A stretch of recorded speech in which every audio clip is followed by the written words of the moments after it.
அக்ஷத்தை அப்படியே என்னுடைய பைக்கு அப்படி பஞ்சர் ஓட்டி கொடுத்துரு. ம் எடுத்துட்டு வரட்டா? பைக் எடுத்துட்டா? சர்வீஸ் சார்ஜ் எவ்வளோ வாங்குவேன்? சர்வீஸ் சார்ஜ் எவ்வளோ வாங்குவேன்? 50 ரூபாயா 500 ரூபாயா? ம்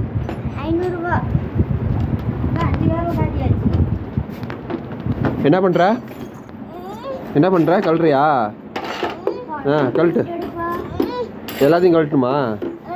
கழட்டு. ம் உங்கள் அக்கா என்ன பண்ணுறா? நீ நல்லா இருக்கிற சைக்கிளை எதுவும் பண்ணி வச்சிடாத. டேய் நீ இந்த சைக்கிளை வேலையை பாருடா.